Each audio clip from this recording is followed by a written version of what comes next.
Hola, bienvenidos a esta cápsula de video explicativa. Soy su profesor de filosofía, Pablo Carreño, y esta clase va dirigida a los alumnos de cuarto año medio. Para comenzar, quisiera presentar la unidad que estamos tratando en estas últimas guías, que es el recurso que hemos tenido hasta el momento, pero esto va a ir acompañado ahora de la modalidad de cápsulas explicativas y otros tipos de juegos didácticos que van ustedes a empezar a recepcionar prontamente. Estamos dentro de la unidad 1, ¿no? La unidad 1 es la filosofía nos permite cuestionar el conocimiento y las acciones del ser humano. Entonces, en esta unidad 1 lo que estamos haciendo es teniendo una percepción sobre la filosofía como cuestionamiento, ¿no? La palabra más importante de esta unidad es el cuestionamiento. ¿Por qué? Porque es precisamente esa una de las mayores utilidades que tiene la filosofía. Si nos preguntamos para qué sirve la filosofía hoy, seguramente muchos de ustedes se dirán, bueno, la filosofía hoy en día sirve como un cuestionamiento. Dentro de su guía 4, ustedes vieron a dos autores, Slavoj Žižek y Byung-Chul Han. Ambos autores tienen una percepción sobre qué cuestionamiento filosófico nos trae a colación el virus y la pandemia del COVID-19, ¿no? ¿Qué efectos sociales puede tener una pandemia biológica? Y claramente ambos, si ustedes recuerdan en esa guía número 3, donde están esas dos entrevistas resumidas, Slavoj Žižek y Byung-Chul Han tienen una disputa, ¿no?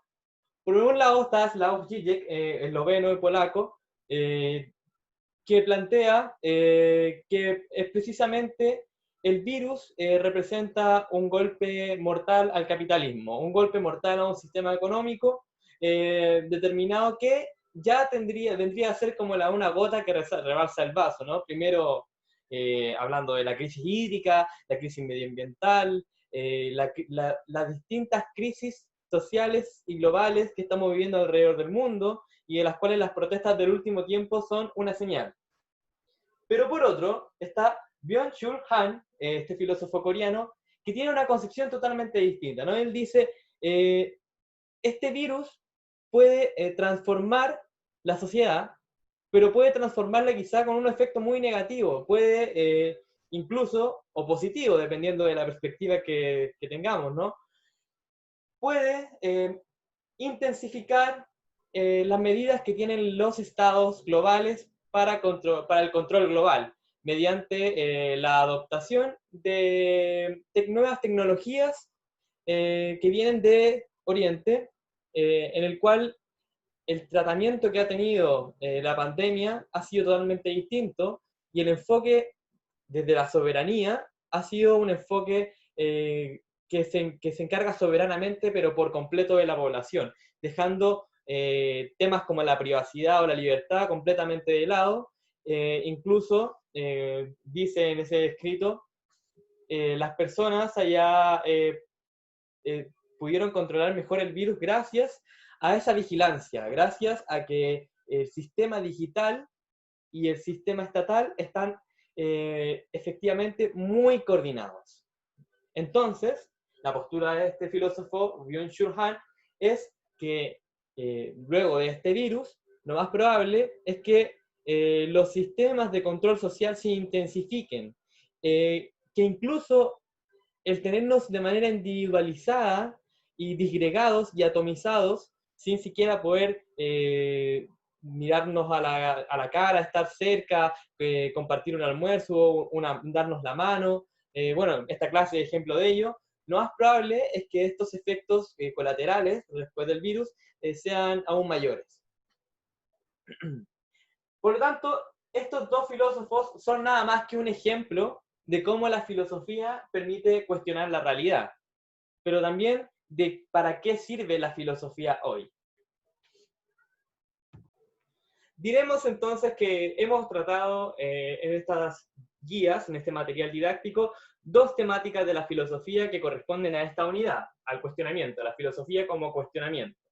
¿Cuáles son esas dos temáticas? Por una parte, ¿para qué sirve la filosofía hoy? Pero por otra, es el surgimiento de la filosofía, ¿no? Si estamos viendo dos perspectivas epocales totalmente distintas y queremos ver cómo esas dos perspectivas confluyen en una temática principal y en conceptos que, con los cuales la filosofía no se va a poder deshacer nunca, ¿no? Son conceptos que son precisamente conceptos filosóficos y por tanto tenemos que tratarlo con esa rigurosidad. El surgimiento de la filosofía. Esa es la segunda temática a tratar en esas guías de desarrollo, sobre todo el tema que tiene que ver con la filosofía presocrática. ¿Quiénes son los presocráticos? Los presocráticos son los filósofos correspondientes al siglo V y VI de la antigua Grecia y que tienen como característica principal que todos se preguntan por el origen o el fundamento de todas las cosas, ¿no? Entonces esa va a ser la gran pregunta de todos los presocráticos. ¿Cuál es el origen y fundamento de todas las cosas? Y es en esa pregunta en donde la historia de la filosofía, por querer llamar así, ha visto un paso que solamente se ha dado en Grecia y que por tanto se dice que ahí surge la filosofía. Ese paso es el paso del mito al pensamiento, el paso del mitos al logos, el paso de explicar las cosas a través de la imaginación a explicar las cosas de manera racional, ¿no? Entonces, ¿cuál es el origen de todas las cosas? Y van a haber distintas respuestas según el presocrático o filósofo que se responda. Por un lado están los naturalistas, tales de Mileto, Anaxímenes, que dicen que el origen de todas las cosas vendría a ser el agua o el aire. Mucha atención con Tales de Mileto porque la próxima clase va a ser dedicada específicamente a ese filósofo. Pero por otro también están los filósofos que comienzan un camino hacia la metafísica. Entonces dicen, el origen de todas las cosas no está en nada de lo que vemos ni sentimos, sino que el origen de todas las cosas es algo inmaterial, ¿no? Como el alma. El origen de todas las cosas no lo podemos ver, no lo podemos sentir, solo lo podemos pensar. ¿Cuál sería el origen de todas las cosas para Pitágoras? Los números. Los números son abstracciones del mundo sensible y que solamente las conocemos mediante el pensamiento racional. Por otra parte está Anaximandro, que da un concepto que aún tiene muchas dificultades para entenderlo, ¿no? El apeiron. Apeiron. ¿Qué es apeiron?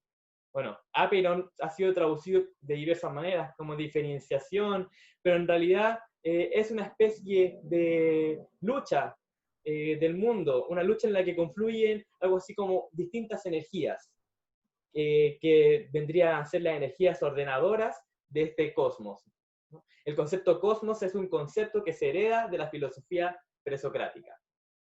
Y, como ustedes observaron en sus guías, uno de los mitos que tratamos, sino el mito que tratamos, es la caja de Pandora. ¿Y por qué tratamos la caja de Pandora?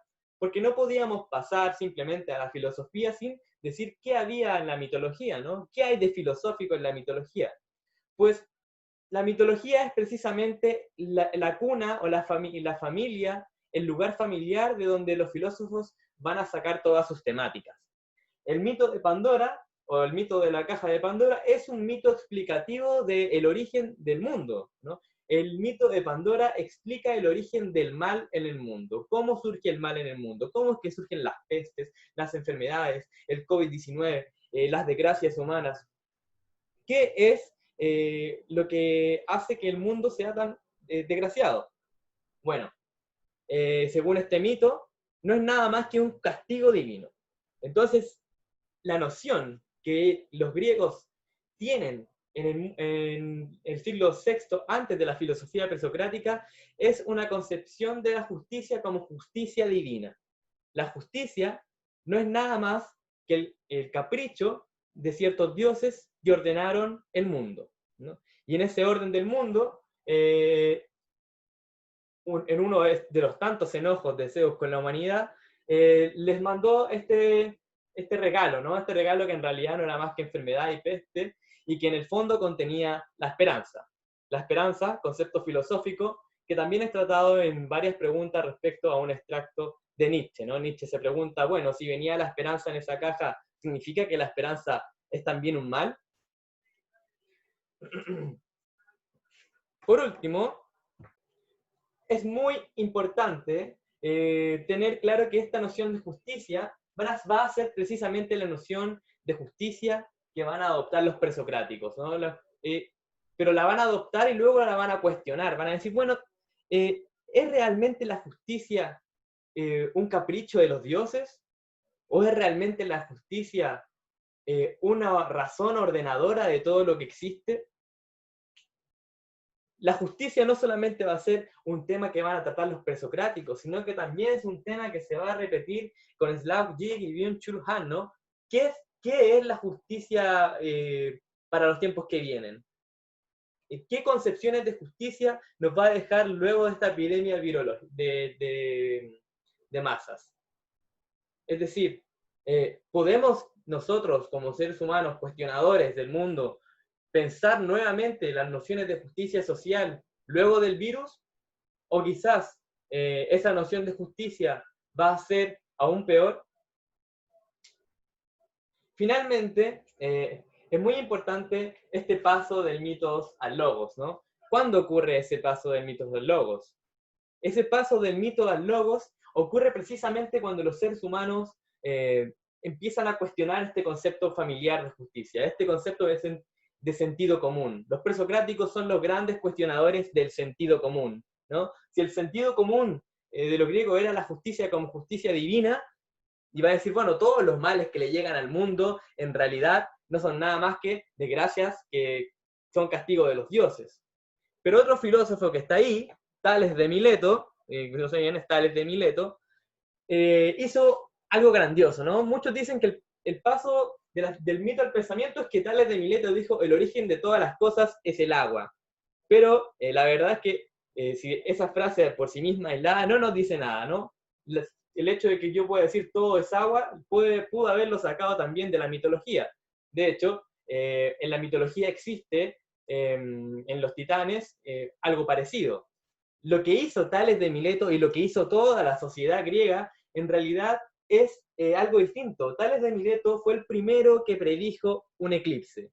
Y al predecir el eclipse, lo que hace es presentarle a su sociedad de Mileto, por eso ya Tales de Mileto, porque él vive en la ciudad de Mileto, le dice a todos los ciudadanos de Mileto que va a haber un eclipse. Entonces, lo que los ciudadanos de Mileto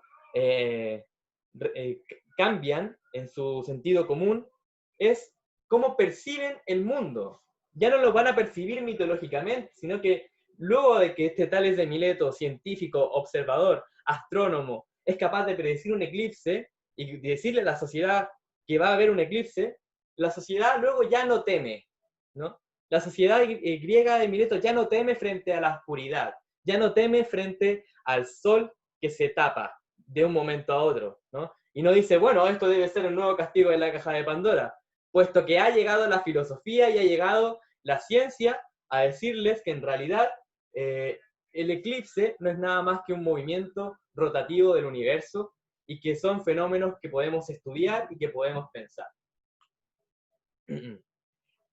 Les sugiero que por favor anoten esta especie de pizarra que está anotada acá y que luego jueguen el juego de la guía número 6 de Kahoot para que ustedes mismos comprueben cómo van en sus conocimientos.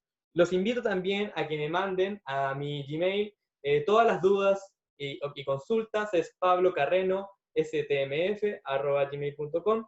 Espero que su aprendizaje en la filosofía les permita en estos momentos tan difíciles cuestionarnos acerca de todo lo que sucede. Y gracias, que estén muy bien.